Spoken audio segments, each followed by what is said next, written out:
Welcome back, sci-fi fans, to the Science Fictionary podcast. I believe Marisha will be joining me in a moment, although I'm realizing now that I'm trying to get started here that, man, cameras are pushed around. I don't know what I did. So, welcome back, and let's talk some Stargate. Mr. Fred already in the chat with a hashtag Save Stargate. Just let's see, we're just a few minutes out from the tweet storm, the beginning of the tweet storm, and we'll be I guess they're gonna have the banner fly over MGM Studios.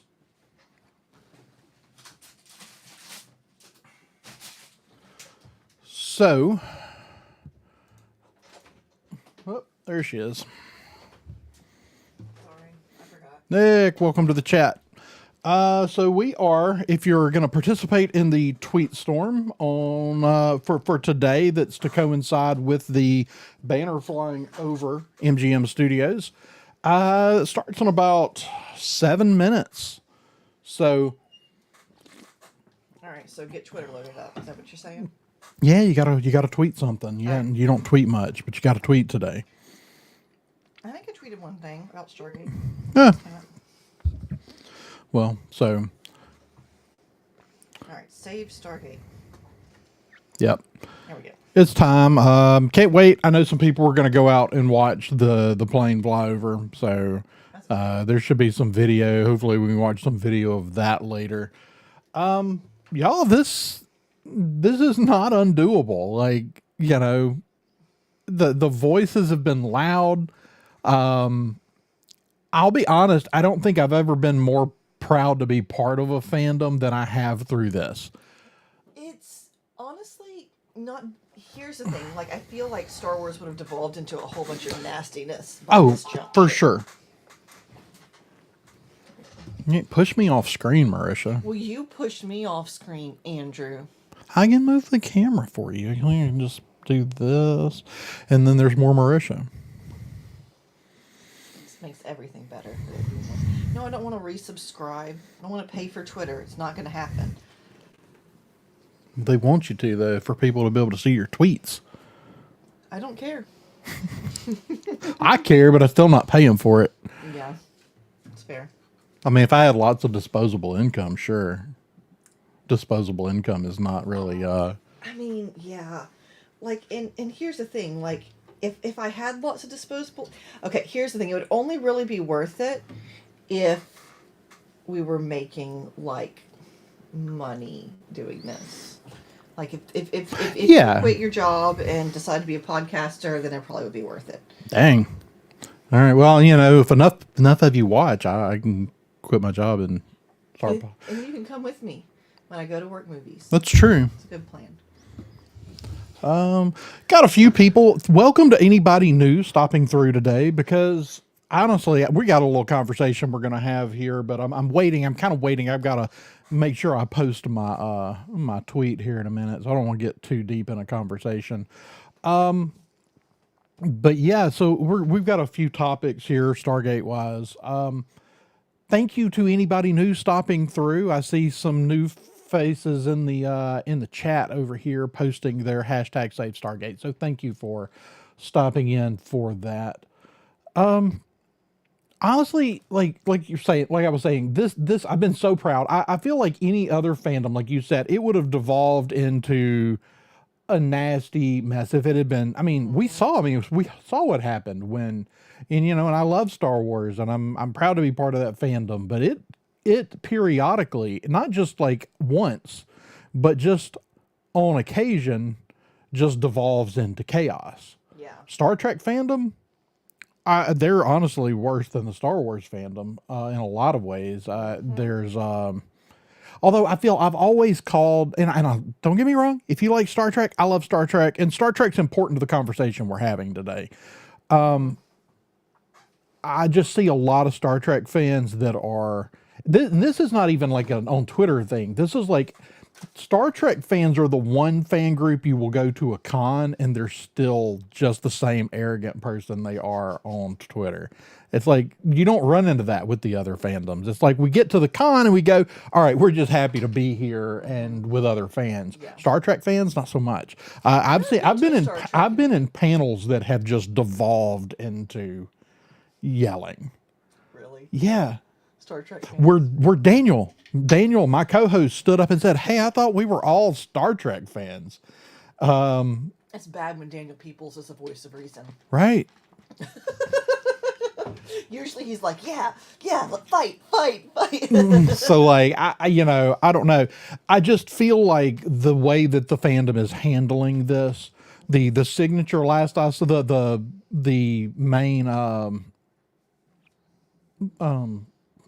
what's the word that everybody's signing? Petition. The main petition. Last I saw was over 80,000 signatures. That's a lot of people. And you got to think like statistically, only like 1% of any one group of people will sign a petition. These are just the voices you're hearing that have taken over every Amazon MGM and Amazon Prime post. This is a small segment of the fandom. This is the loud section because we're the ones online. So we're the loud section of the fandom. Yeah.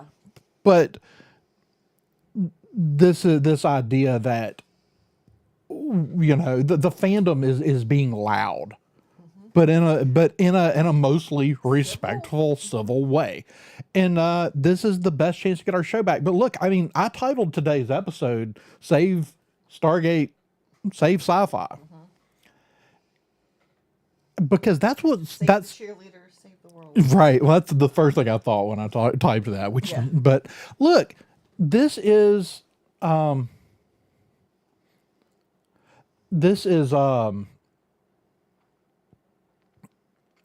all sci-fi. I don't want to make it sound like all sci-fi is going away, but the hopeful. This is sort of the last bastion, and I know there's other things out there. I know there's things like For All Mankind and things like that. But as far as the adventure sci-fi genre, the hopeful, the Gene Roddenberry's vision, right? Because that's what all this is. That's what Sliders was and Star Trek and Stargate. They're really all following in the footsteps of Gene. And I love me some optimistic. Everything's so dystopian right now. It is. And look, there's some things that aren't fully dystopian, but they're No, but dystopian is definitely dystopian right has been the genre in sci-fi for a good 20 years. Now, but it's not just that. There are other sci-fi, but there's not family-friendly sci-fi. Yeah, that's true. And that's the other thing this is something we watched all the way through SG-1 and Atlantis with our kids. So don't tell me that this show, as it exists in its current state, can't appeal to new fans. My children love this show. Yeah, they were really sad when they found out that the new show had been canceled. Yeah, like, and I'm gonna talk with them later today. Jack and Sam and let's see who all. So we have who all's coming. To Dragon Con. We're getting Amanda Tapping. We're getting Michael Shanks. We're getting Richard Dean Anderson. We're getting. I think Ben Browder. I think Ben Browder. And there's a couple others, and I'm kind of blanking on the names. There are a couple others. I mean, we're getting that crowd, and my kids are super excited to meet those people because they love these shows. So, like, don't tell me that this type of sci-fi doesn't appeal to a new generation. And for all the things our kids have cosplayed as, I think we've done Stargate more than anybody else. We've done Stargate pretty much every year, partially because it's easy, but also it's like one that it's always very recognizable. Your Stargate group is. But yeah, as soon as Giannis found out that they were they canceled this show. She's like, well, we definitely have to wear a Sci-Fi Stargate costume one day. Yeah. We got to go represent, make a statement. Yeah. So it's really, by the way, it's after 1:00. So let those tweets fly if you're waiting to join the tweet storm. So I'll get mine typed in here in a minute when Marisha's talking. Ooh, there's a bug in here. There is. It's not nice. It makes me kind of crazy. Summertime in Mississippi, it's hard to keep the bugs out. It really is. Especially when people are going in and out with new dogs and whatnot. But look, like Star Trek has caved in on itself. They played this game of like, we want to put our own stamp on it. We want to make it for a new audience. Look, y'all, this new audience thing, this is some mythical group of people. I don't know who it is that they're trying to appeal to. The mythical modern audience, it's not out there. They're not the people actually watching entertainment. And maybe they are, but they're not watching this kind of stuff. So like, quit trying to reach whoever this group is that you're so desperate to reach because they don't like this stuff. Okay, this is great. How much do we have to pay all of the executives? This is a fair, and so this actually does, like, it does bring up a really important point, though. If we can convince them that there is money here. But see, that's the thing is like, money on the table. Well, they're not. But see, that's the confusing thing because this is also an attack on. I mean, honestly, this is an attack on several things. This is an attack on this type of science fiction. It's also an attack on a certain generation of people, largely your Gen Xers. Like your millennials aren't young anymore either. No, but what I'm saying is like the group, the core group of the original Stargate fans were your late era boomers and your Gen Xers. And so like this is again same thing they did with Star Wars, same thing they did with Trek and Doctor Who, and said you don't really matter anymore, which as a Gen Xer we're already called the forgotten generation. Like we're not gonna just quietly be shoved in the closet. Well, here's the thing that I haven't figured out. I feel like I'm pretty squarely a millennial. Yeah, they're gonna reboot it in 30-second increments. TikTok. Yeah. Yeah, you're right, Nick.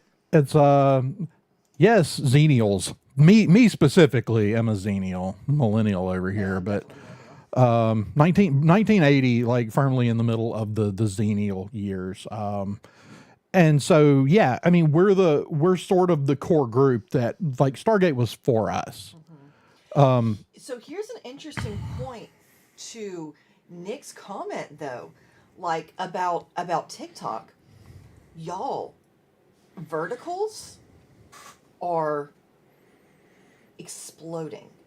Those garbage 2 minute at a time things that show up on your Facebook feed, like that's where people are pouring the money in because people are consuming them. Like, I believe even Celtic Studios is doing something with verticals down in Baton Rouge. Probably. And it's one of those things like if people were telling good stories in vertical format, more power to them. But I haven't ever seen one that was anything other than utter garbage. So much of it now. I mean, it's heavily AI driven, and I don't know. I'll just tell you as a photographer, the vertical thing is like, and not that I don't take photos vertically, but like I'm a landscape photographer. That's what I was like. That's what most of my stuff in school was my personal projects, landscapes, big, wide, expansive, but like, what, I'm pretty sure that some of those scripts that I wrote when I was like 15 could crush the the plots on some of these verticals that I see happening. But yeah. Wow. Yeah, so Nick says Nathan Fillion was talking about getting more views of The Rookie on TikTok than streaming, and they put the whole episode on TikTok playlist. Yeah. It's It's a strange world. it is, and it's just because like if you're watching on your phone, like that you can turn your phone, you can watch horizontal on your phone, but it's never convenient if you're holding it. Because then it's harder to hold in one hand. So it's this is sort of an evolution of necessity that it went this way. Because it wasn't just a few years ago we were yelling at people to quit filming things vertically. Like seriously, like less than 10 years ago, it was like people would get scolded online for posting vertical videos. And then things like TikTok and Instagram Reels and all that went, well, if people are going to post them that way, like let's just format it that way. And here we go. So yeah, it's a very, very strange thing. This is the other thing. Mr. Fred makes the point that I was getting to a minute ago before we got off on vertical videos. When you said they want to make money, the problem is it's the boomers that are still watching this stuff. It's Gen X, it's the Xennials, and even the older millennials. We're the ones with the money. This younger group of fans, not that they don't have some money, but they don't spend their money on stuff like this. And the one, they don't have the disposable cash because we're experiencing the first generation to really see a decline in spendable cash. Which is worrisome. But but some of that, I'd argue some of that's work ethic. Probably, but it's worrisome for those of us whose Social Security is dependent on the next generation jobs and paying taxes. True, because the lie that you're paying into your Social Security. No, you're paying the people that are on it now Social Security. So yeah, it's all very worrisome. But yeah, so this is the real problem, and this is what I can't figure out. Your mic's not even on. Oh, my mic's not even on. That's fun. Sorry about that, y'all. She wasn't here when we started. Let's check it. Check. That's better. Check. Hopefully they could hear you through my mic. Probably. But we're looking at this thing where the studios are constantly ignoring the segment of fans that actually have some disposable income. See, here's what I want to know: is so I feel like millennials, we went from being like stupid millennials don't know anything to old millennials are so stupid and don't know anything. Like we went from being stupid kids to stupid old people. And, and I think in a lot of ways that's been true for Gen X. But like Gen X was just never big enough. We were just like a small enough segment. We were always sort of ignored. But we're a demographic that there's less and less entertainment geared towards us, which is weird because like whenever I was a kid, the entertainment was geared towards my parents. Even when I was a teenager, it's like, Nickelodeon was geared to kids and to teenagers, but most entertainment was geared towards actual adults spending actual money. So here's what I think goes on at a lot of the studios. I think that a lot of the time with these studios that they're constantly saying we need to find the new audience, because here's the big failure of Star Wars, right? The sequel trilogy and really everything else they've made, including Andor. It's not making new fans of the franchise. It might make new fans of those things. Like the sequel trilogy seems to have its own fans, but they're not necessarily into the rest of Star Wars. They're not necessarily Star Wars fans. And they're not rewatching is the more concerning part. I have noticed like I've always been a big rewatcher, a big rereader. Yeah. And I'm noticing like there's a writer and a content creator I follow on Facebook, and she said something that like this is something this so and so this is one of the only fiction books I've ever read more than once, and my mind was blown. Like I can't imagine only reading a book that I liked once. Like if I only read it once, I really didn't enjoy it that much. Same for TV, movies.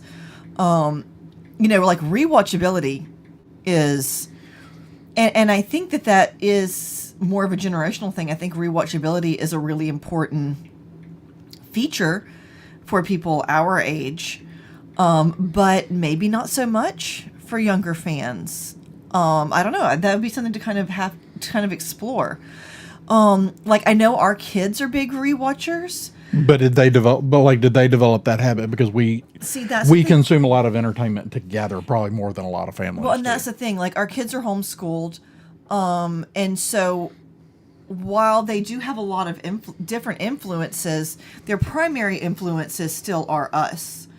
And so I feel like some of their habits have developed a little differently than other people's, just by virtue of mostly a lot of their tastes being developed by us. Yeah. So that's an interesting question, because,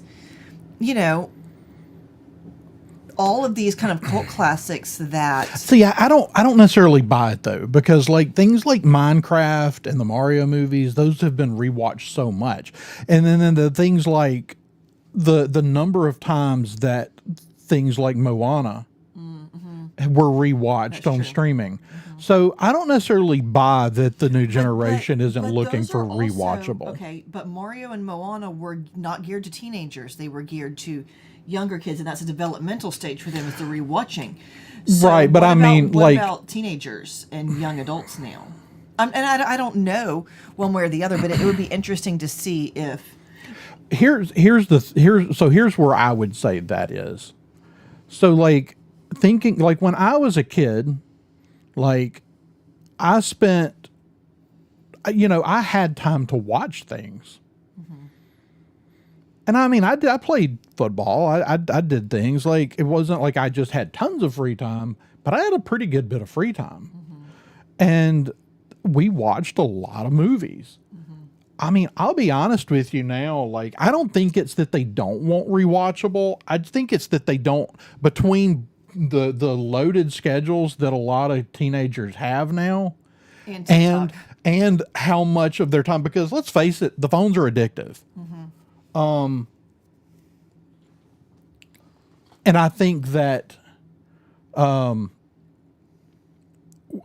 with the phone sucking up so much time, they're just not rewatching. I don't think it's that. Yeah. The thing is to me, what makes something rewatchable is that it's good, right? Like it's not like something special about it that makes it rewatchable, other than it was good, enjoyable. Yeah. But I do think that maybe they're not rewatching as much. But I don't know. I don't think the streaming numbers show that. Okay. And look, Nick may know these numbers better than I do, but like Stargate's numbers during COVID were through the roof. It's something that got discovered. Yes. Again. Well, it's because you could binge it, and there was a lot of it. Yeah. And honestly, that's been an interesting phenomenon, is, teenagers discovering Friends, discovering The Office, discovering Seinfeld. A lot of those things they're rediscovering because they're on streaming. But so honestly, I would really at some point like to have a whole discussion about reboots. Because I feel like Nick, I'm gonna shoot you a link. I feel like there's a lot to be said about what works and what doesn't when you're rebooting. But so here's an interesting moment, is people have started saying things along the lines of, well, I would have watched anything you put out, Stargate, but now that you've done this, if you try and totally reboot, I'm not doing jack. Yeah. Nick, I just sent you a link. Post about Stargate. Yes. Yep. So just to reiterate, if anybody new has popped into the chat, it's tweet storm time. So no other hashtags, just Save Stargate. Okay. Don't hashtag anything else. You should at Amazon MGM videos, right? I don't even know that you necessarily need to do that. Like we want to focus everything on the one hashtag. You can do it at Amazon MGM, But that's a tag, but that's a tag, but one hashtag, Save Stargate. We want to focus everything on that one tag for the next little bit. And hopefully here pretty soon, plane should be in the air, I think. I think it's supposed to fly over MGM Studios at 1:30, which is about when we're going to hang out for a little bit and then we're going to bounce off. But also, if you have a channel and you can go live during this with Stargate hashtagged in your videos, like that makes a difference over here too, that they can see that Stargate is what everybody said. If you have a channel, go live, talk about it. Yeah. So I realized something at some point. There's like a little heart here. I can like heart. And I've been hearting what people are saying in the comments, but I realize that it looks like I'm hearting what we're saying, which just looks really dumb. Yeah, like, oh, no, that's something I do on accident all the time when I'm watching stuff. Oops. So Nick's looking for a place to park. And he's going to join us. I love it. Finding a shady parking spot can mean two different things, but yeah, it's true. So be careful which kind of shady parking spot you find, Nick. It's true. It's true. But kind of backing up, like this is, I can't think. This is probably. I'm just going to go on a limb and say this is the third biggest sci-fi television fan base. I think that's behind accurate. Trek, and I said it the other day. Do not what I don't understand about Amazon, because I'm sure part of what they're looking at is, well, Doctor Who's not doing well, and keep in mind that Amazon does sci-fi. Their segment at MGM is sci-fi fantasy. They're all under the same person. So keep in mind their fantasy shows, they're bombing.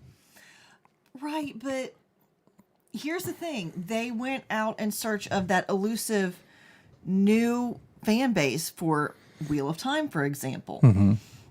And the thing, never mind. I have things. I have thoughts on that. But there was a lot of room for the kind of inclusion that they wanted. Yeah. And I mean, it's a whole world, but they decided to shoehorn 7 different ethnicities into people from one tiny isolated village. And so people all of a sudden went like, that feels weird. I mean, the thing was, it was a huge world, and they could have done really interesting things. Like, look, I'm just going to say it. Like, we did a better job. Like, studios did a better job in the 90s when they weren't trying to do diversity on TV than they do today when they force it. Actually, I feel like Atlantis is a great one for that, because you have Taylor, and you have like lots of. But the original SG-1 team is like everything they keep trying to like do, but they don't. The characters, they keep trying to check. But the characters are all well written, and it, it's. Yeah. I mean, I feel like if they could, again, I always come back to David's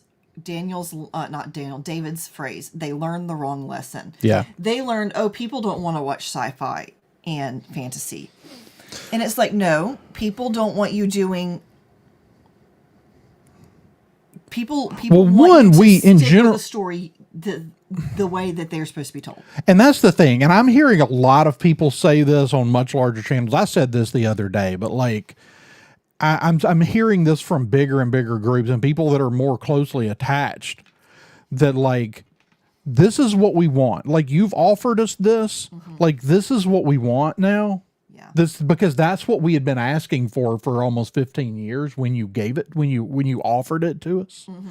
This is what we want. This is what we've always wanted, a continuation of the stories we love. Mm-hmm. Where, in the world we love, where characters that we love can maybe show up from time to time. Mm-hmm. We don't want a reboot. Mm-hmm. We don't. And honestly, if they come out and announce a hard reboot at this point, I'm out. I won't watch it. Yep. You and a lot of other people. You and a whole lot of other people. Inundate their videos. Yeah. Yes, everything that they're posting, and keep doing it the way you're doing it. It's been like we talked about at the top of the show. It's been super respectful. It's not ugly. It's not screaming into the wind. It's been either this is why I love Stargate, or it's been humorous, which I think is a wonderful blend, because that's what Stargate was. Yes. And yeah, I think you could see how a lot of us may have been shaped by the product. But everything that MGM, Amazon posts, or Amazon or anybody post on it, comment. And it's like, I mean, I've gotten to where I'm just, even if you just like drop a GIF from Stargate into their comments with the hashtag Save Stargate and just move on.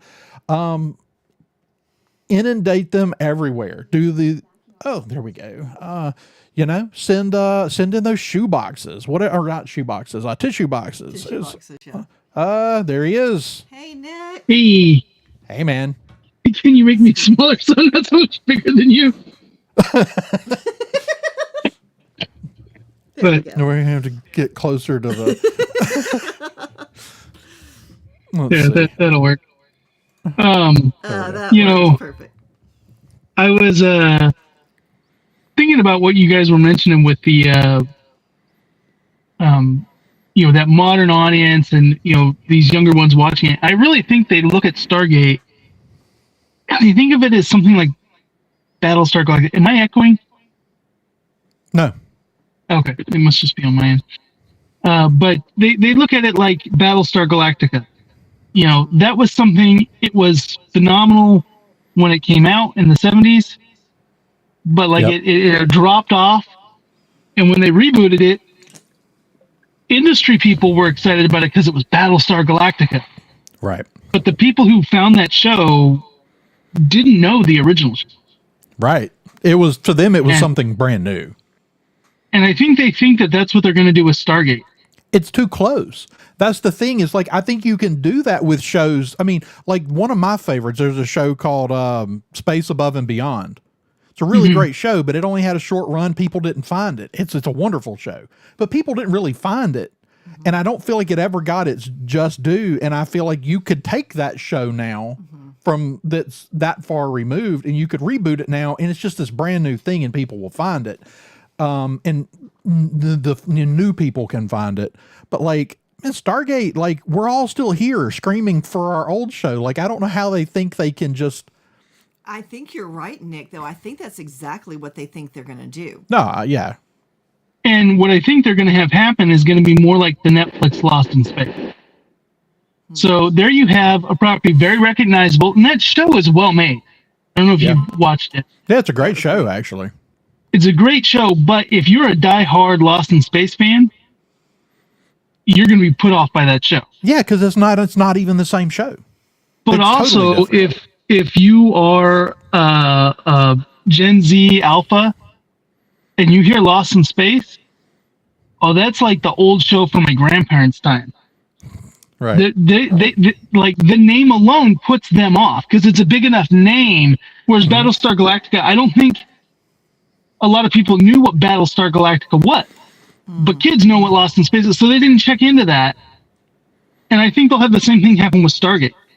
Yeah. Yeah, I think it's kind of like Lost in Space. I think is sort of got the same. It's like Twilight Zone. You may not have watched it, but you at least have kind of a sense of what it is. And the other thing that I think hurts them is that a little bit with Star Trek, but definitely with Star Wars, when they're going for this modern audience, it is not so much merch anymore, but it is digital content. Yeah. And so I see like all the stuff that Star Wars does with the tradable online card games, the what's the shooter that everybody crosses over with? Yeah, Fortnite. Fortnite, I think they constantly, just like MCU, they can release Fortnite skins. So even when the movies are doing bad, they're making a ton of money from these skins from the young generation.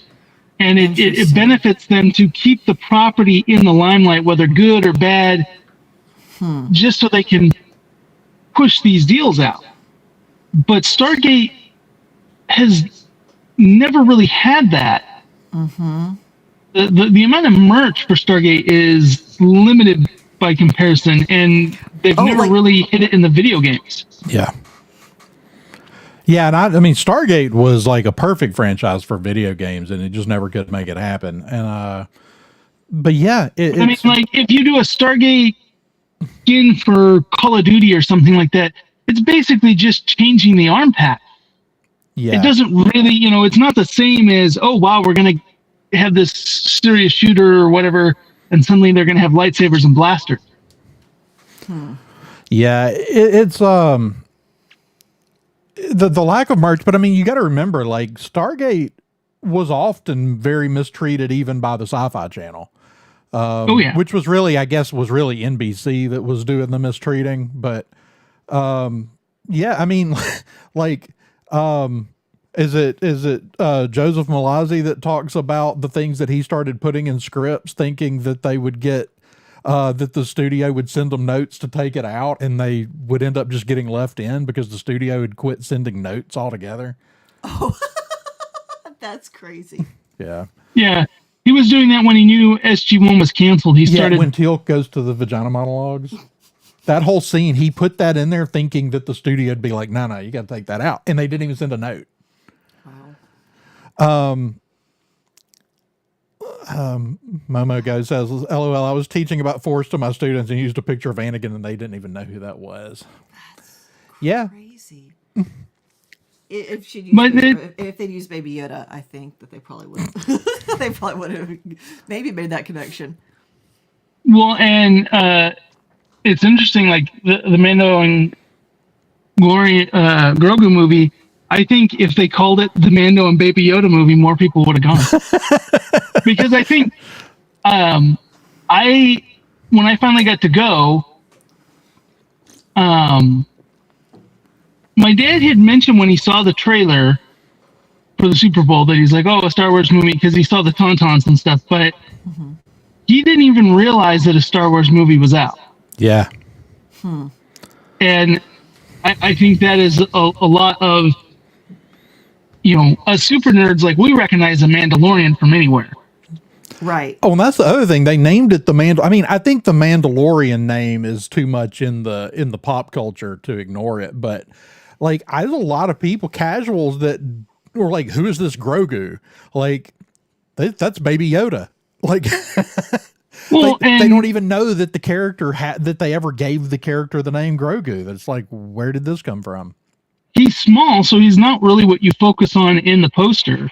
Right. And I think if they had, even though they're scared to death of this name now, if they'd called it a Star Wars story, yeah, I think it would have had more brand recognition. But with Stargate, it's just kind of crazy. We're seeing over the pandemic. I like to watch people who are reactors, who watch stuff for the first time. Some of them, obviously, they're being cheesy and they overreact.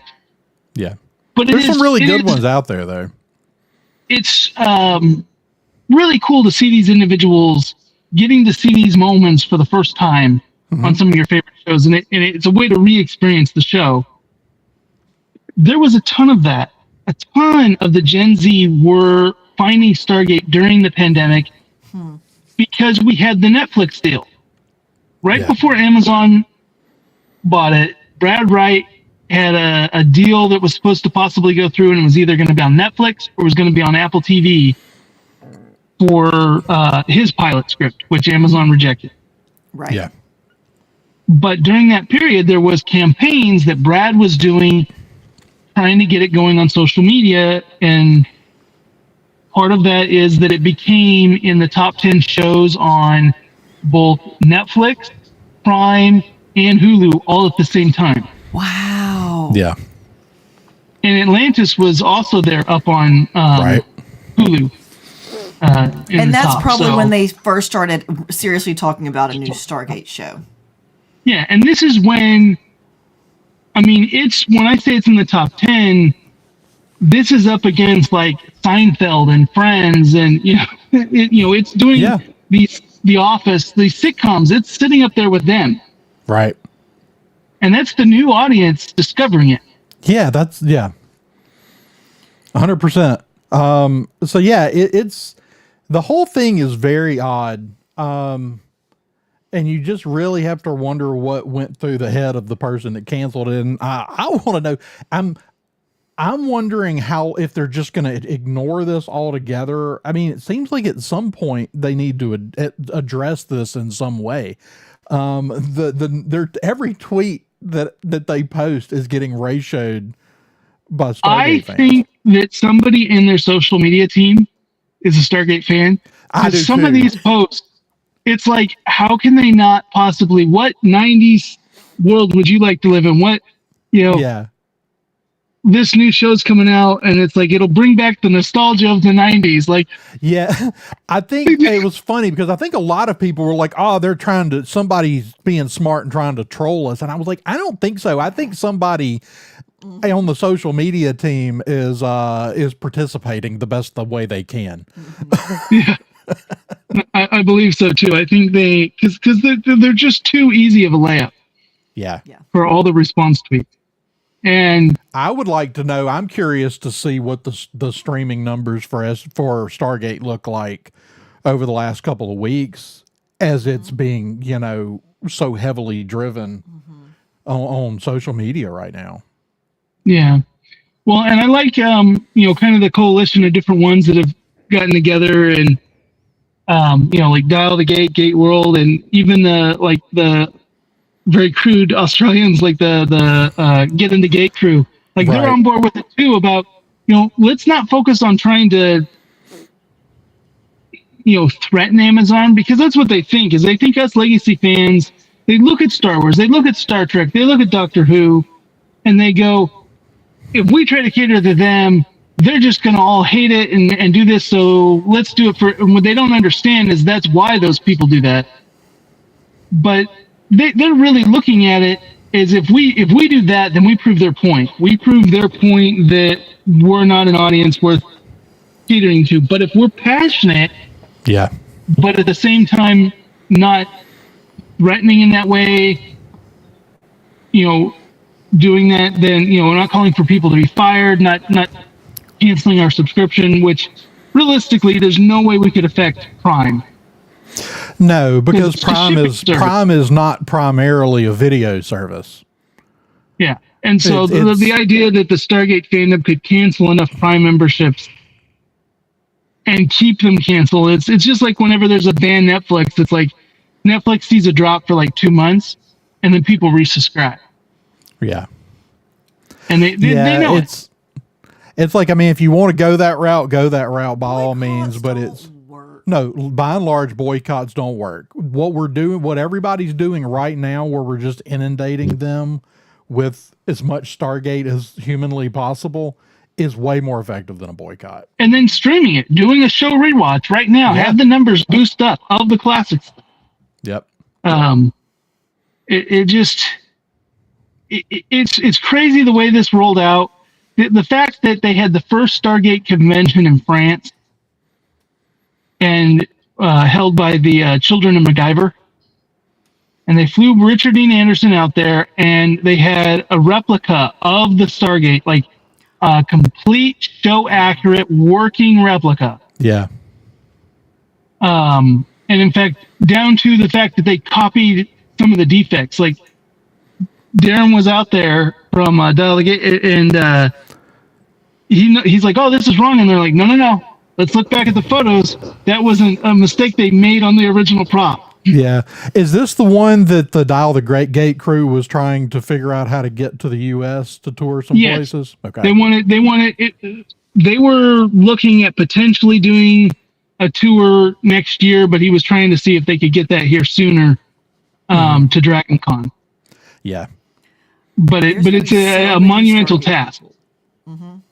Yeah. Sorry. But Dragon Con's going to be real Stargate heavy this year, so that would be amazing, because when they look at it and realize that Richard Dean Anderson and most of a whole bunch of others are there, it's going to be big. Could you imagine what it's like for all of those fans to be on that high? They're at a convention taking pictures with Richard Dean Anderson on the gate ramp. And then Yeah. a couple hours later, the show is canceled. That's crazy. It just like the timing of that is just, but it was interesting. The analyst that Gate World had on, and she had worked at MGM in marketing and stuff like that prior, and she works at I can't remember. She works at a different company now, but doing the same thing. And she said the way Amazon has their streaming service and their TV content, they have pillars. And under each pillar, like all sci-fi and fantasy is a pillar. Yeah. And they have like crime, drama, true crime, all that. That's another one. They have, like sitcoms, comedy, family. That's, and each one of these is a pillar. And Stargate wasn't the only show canceled. There was one canceled for every pillar. Wow. And then subsequently, the same day they launched, each pillar was going to get from their money bin was going to come a new animated AI generated cartoon. Yuck. And so Ew. this is, and their wording was that these cancellations were to do with their new vision. Yeah. And so I have a feeling this was sacrificed not for the reason they gave, like the idea that the Stargate fandom isn't big enough, they're not passionate enough, they're not present. Yeah. I think That it's a doesn't joke. make sense. And it's the kind of thing you would never want to say to the public. So to me, the fact that that's what they came out with as the reason means that they're even more concerned if it really is for this AI driven shows, that's a bigger bad tagline. We canceled your show because we want to do something cheaper with AI. Yeah. Yeah. That they'd rather take this heat than that. Yep. Well, and the But- weird thing is, like, everybody theoretically hates AI, but people keep watching it. So as long as people keep watching it, I'll find myself like on my reels, I'll be watching things, and all of a sudden I'm like, shit, that's AI. Like they just keep inundating you with it. Yep. Yeah. Well, I mean, it has its place, but it's just these big companies they make moves, and they have reasons for what they do, because there's no way they just like losing money. Right? So I know for a while there, like a lot of you were talking earlier about the forced diversity versus natural diversity. A lot of that was for certain government kickbacks. Mm-hmm. And how much of that is making up for their losses, how much, but a lot of that's dried up. Yeah. Yep. So, yeah, I don't know what to expect here. I'm concerned, like, this is sort of currently the last bastion of this type of science fiction out there that's not already in a mess when you look Well, and the at thing what is, Trek has done to itself and what Doctor Who Who's just got done. canceled.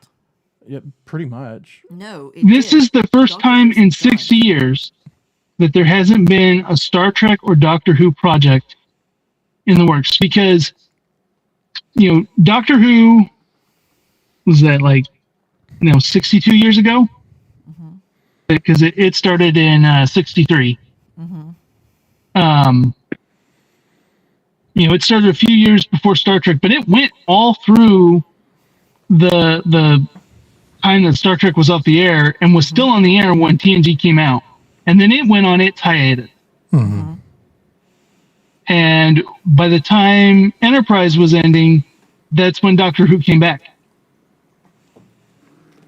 And so there has always been these two biggest sci-fi franchises. They've always, one of them has been in production, and now we're at a time when neither are. Yeah.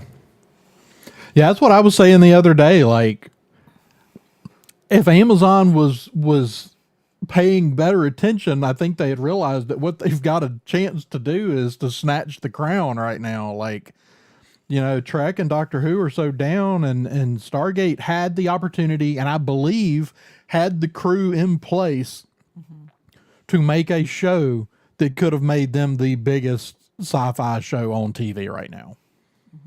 Well, and with Star Trek, they've already gone the route where they've split these things that people don't like off into their own continuities. Yeah. So they always have the ability to go back and do, sadly, like what they passed up, the Terry Matalas, Star Trek Next, so to speak. Yeah. And continue that canon from the 90s.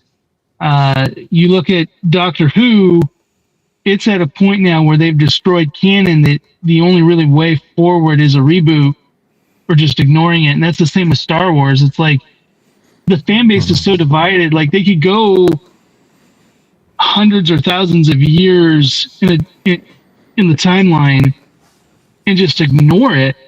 But there's going to be that division in the fandom. And yeah, and that's the thing. Once you've divided your fan base, like how do you put it back together? And honestly, I think that was the biggest problem. I think if Mandalorian and Grogu had come out, back before the Last Jedi debacle, I think it would have done just fine. Well, even after, because like the show came out after The Last Jedi, so I think if it had come out after season 2, if it had come out before they fired Gina Carano, because that then split the Mandalorian fan base. Yeah. And that was the thing. There were a lot of people that were not going to like season 3, no matter what, because of that. Yeah. And, I think the Book of Boba Fett, what it did to Boba Fett, really hurt the Mandalorian legacy. Because now Mandalorian, for Boba Fett fans, instead of loving Mandalorian as this new character to like in addition to Boba Fett, now they're looking at it like, oh, they ruined Boba Fett for the sake of this character. So they made decisions, but if it came out earlier, I think it would have done really good. But I look at Stargate right now, it's on that crossroads of, there's a little bit of division between like people who didn't like Universe. Yeah. But you know what? Fans, when you talk to other Stargate fans, some will go, I like Universe, some will say I don't like Universe. They don't get up in arms like these other franchises. No. But the moment they do a reboot, it will be that way. Yeah. Yes, it will be totally polarizing. And there will be the love it's and the hate it's. And if they ever try and do anything, like you were saying with Doctor Who, if they decide, okay, well, now we're going to go back to the original continuity, no. Because then the new fans are going to be pissed. Like, how dare you diss this thing? And now you have a divided fandom forever. Yeah. Well, that's what I've said about when talking about The Last Jedi. Like, for all the issues I have with that movie, my biggest issue with it is what it did to the fandom, and that it's not fixable, and it was done on purpose. Yeah, it's just I see that it's crazy to think that this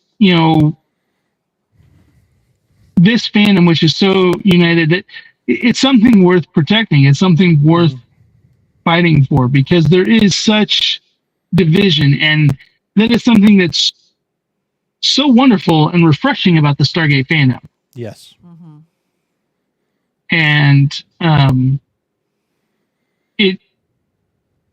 to have them say what they said about, oh, we don't think it has a big enough audience. And when you think, you were talking about what are the top sci-fi franchises, and obviously Star Trek and Doctor Who, just by numbers and episodes and what they've done culturally, those are going to be at the top. But Stargate's definitely up there. I think, we're about to have a X-Files reboot, which that's another one that I think is kind of up there. Twilight Zone. Yeah. Everything I have found puts Stargate fandom is between the 3rd and 5th biggest. Yeah. Because I mean, if you were going legacy, then like Lost in Space has a legacy, but I don't think it has a fandom anywhere near. No.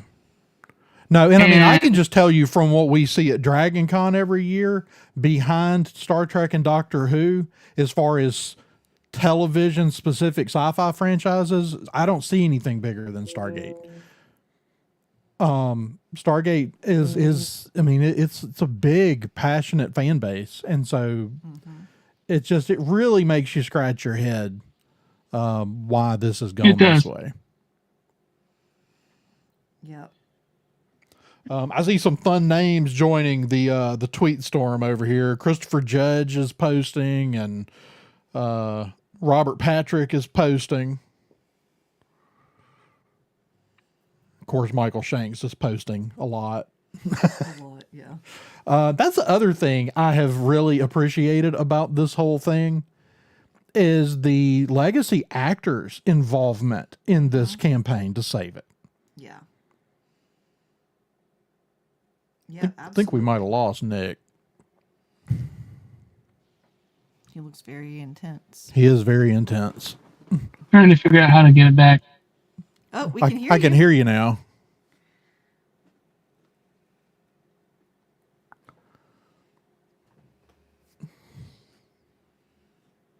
Well, but yeah, I really appreciate the one. I mean, Joseph Malazzi, Brad Wright, those guys really jumping in here and throwing their weight behind it. And that's one thing. That's awesome. The other is people like Christopher Judge and Rachel Luttrell, Michael Shanks, and I'm sure others that are jumping in here and throwing their weight behind this campaign. That speaks a lot to it too, that the legacy actors are willing to jump in here on this. Yeah. I mean, the thing is, they're not going to be the new faces of this new show. They're not going to be, it's not going to make them millions of dollars if there's a new Stargate show. But I mean, like, you could get Christopher Judge involved in a new show, and I suspect you probably aren't going to do it without some dosage of Michael Shanks involvement, because he's a good bridge. His character's just such a good bridge anyway. And but yeah, they're not going to be the stars of the new show. Yeah. But it's interesting. Well, with the exception of the big get would be Jason Momoa, but the Atlantis crew, one of the things that Giro and Joe and them were talking about was, if the show does well, then the possibility of going and doing a movie or a mini series to wrap up the Atlantis and universe shows become much more possible. Yeah. And as much as everybody's interested in universe, I think the cast on that's so vast, but they've gone back to everybody that was on Atlantis, and they're ready to go. Trying to think of his name, the guy that plays Shepard. He Joe wants Flanagan. to produce it. Yeah. Joe Flanagan, like he's gone multiple times to MGM and tried to campaign and bring it back. David Hewlett's pretty much made it his identity online. Like, he does Tech Bandits and he, jokes that he's McKay. Right. Robert Picardo, well, he's not going to be busy with Starfleet Academy, so yeah, he's ready to be back and be Woolsey. So I mean, outside of Jason Momoa, who is probably to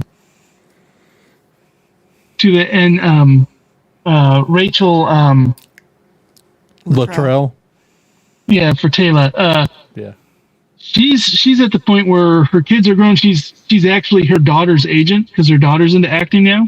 Oh, wow. But like, she's even said she'd be willing to come back for some. Yeah. Yeah. And so what I would hope maybe at this point, if we could get a miniseries or an Amazon made for Amazon movie or something that ties that lets us finish up Atlantis and lets us finish up Universe, that maybe they can do, maybe they would be willing to put the money into that as like a test to see if people turn up. I don't know. Well, but that's how they portrayed it. Is those things were more hinged on this show that they were making was a fresh entry point. You know, just like Atlantis. Like, it helps when you watch Atlantis. It helps seeing, especially the first few episodes on Stargate before it, because they kind of lead up and introduce you to it. But you could watch that pilot, and it explains everything. It does, because you have Shepard's character who knows nothing. Yeah. And they sit there and explain it all to him. So that, you know, the thing is it seems like everything they were doing, and the crews, they've always been good about when they've started a new show, was providing a fresh entry point. Yeah. And I don't see any reason to believe they wouldn't have done that with a new show. And then it's like, but also don't act like it's a bad thing if people start going, you know, it's like they watch it and go, oh, I feel like I need to know more backstory. Go start watching the old stuff. That's bonus for you too. So I don't know. There's so much about this that doesn't make sense. And it's sick because much like TNG got this, but DS9 and Voyager haven't. But like, if it really took off, we could possibly see a digitally remastering into HD for the original shows. Yeah. And that would just do so much better for all the streaming services and different stuff. It would do better on the streaming services, and if they put it on physical, I'd buy it immediately. Yeah. And that's just what's crazy is that, you know, this franchise has been dormant. I mean, I'm trying to remember the company that bought the rights to Eagle Moss, but like they're still coming out. Like, I was buying all the spaceships. You know, they've got the Daedalus out. They've got you know, the Gould motherships and F-302s, and they're real nice quality, but they're not cheap. They're like, you know, $50 to $100. Yeah, they're definitely not cheap, but they're very nice. It looked like it was Heathside Trading that bought Eagle Moss, but yeah, I mean, there's some great stuff, but again, it's a criminally underserved fandom for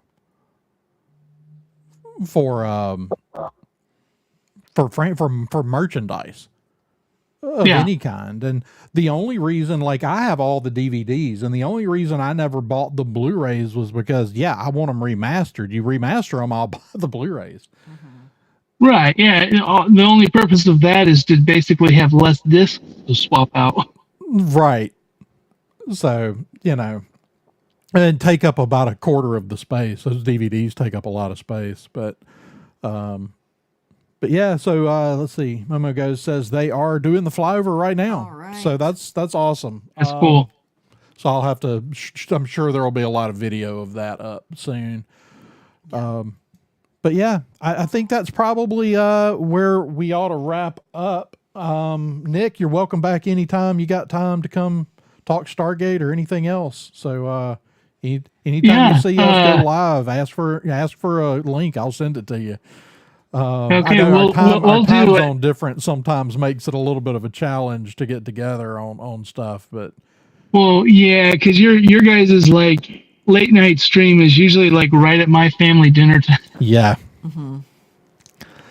So, but it's just good to talk about Stargate, and it is.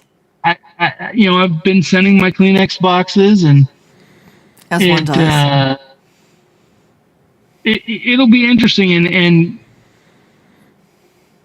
to see if Amazon makes another official statement on it, but the fact that they're like ignoring it as if all this chatter isn't happening is very Yes. telling. It is. And like, I don't know what the other options are. I mean, MGM's not going to sell Stargate.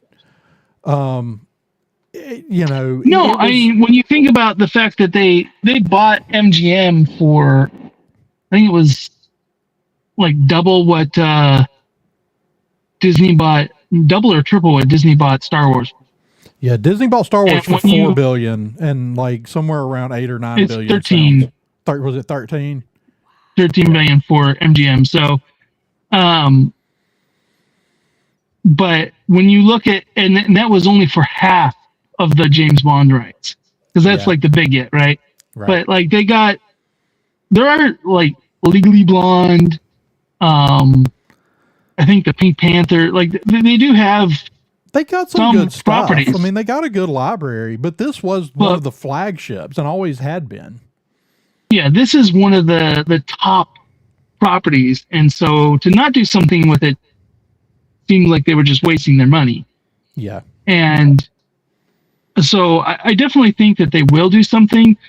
I know one of the original like things that was like the other pitch that was in high contestant was the Expanse guys wanted to do a reboot. Oh wow. Okay. So I don't know if they're going to be looking back at them, but I look at it is at this point, if they do a reboot, it won't be accepted. No. Before this No. point, they would have captured a good portion of the fan base wanting to give it a A try. lot of us would have given a shot. But now that they greenlit the show, they got it all the way into production, and then they canceled it. They've ate up that goodwill. They've ate up the goodwill of just giving it a try. So even if it isn't this current project coming back, if it doesn't stay within canon, they've burnt this fandom. Yeah. Yeah, And that's the thing. And that's I what we talked want. about this the other day. It's like, this is effectively the end of Stargate, potentially. Like, because Yeah, I don't know how you pull it back off the shelf and fix it now, unless you greenlight this show. yeah. Not at least for another 10 years. And then at that point, how many? Then you're You know- 25 years out, and then it's like, well, Yeah. The longer they wait, the harder it's going to be to have the benefit of, say, Michael Shanks showing up in an episode. yeah, Right. Like right now, he's still in prime age for that, but if they wait too much longer, then it just becomes too big of a gap to have it remain in canon. Well, you wait too long, and he's in the same predicament that Richard Dean Anderson's in, where somebody asked him if he had been approached about being in the new show, and he said no, and I'm glad, basically no, and I'm glad because I didn't have to turn him down. Well, yeah, and he said he was willing to do a cameo, but not a guest appearance. Yeah. Yep. But he actually looks really good, but his health was really bad there for a couple of years. It was very bad. He does look a lot better, but like, I mean, he's retired and he seems pretty serious about remaining that way. Yeah. So, but this is the time to do it. They got the biggest company, pretty much in the world behind them. If they would just get out of the way of themselves. The announcement back, was it November that they announced it, or was it? Yes. When they announced this series, it just like it's like the stars aligned. Everything seemed perfect. Like everybody said all the right things. And the fact that they looped like Dial the Gate in and all that, it just They did it so well. They like really, really like locked into like, how do we activate this dormant fandom and get them on our side? And then Michael Shanks going on all these YouTube shows and talking about it, and like it just seemed like everything was lined up perfectly, and it just remains a huge mystery why. I know why. I got a good idea why this was pulled. Like the new guy that came in, like this just wasn't his thing, and so he scrapped it. But I don't know if he understood what he had done. Yeah. Well, and one of the other things is that the fact that they went through and contacted all the actors. Yes. before it was Before announced they on made Gateway. the Like, announcement. they told Gateway they signed NDAs. They had that, but they went through the process of contacting all the actors. So none of the actors were blindsided with some company trying to contact them, and get a statement. They all knew this announcement was coming. They were all on board. They were all unified. It was how you launch a product like that. Yep. Yeah. So if you want to, before I wrap up here, if Put it you, at the top. huh? If you put it at the top, it won't cover anything. I don't think it'll. Is this? There we go. There we go. So if you want to send anything to the studio, which write a nice letter, send them a tissue box, send them a box of Fruit Loops. There's good things. Send them. Tell them why you love Stargate and want a new show. This is where you send it. Peter Friedlander, Amazon MGM Studios, 9336 West Washington Boulevard, Culver City, California, 90232. Send it.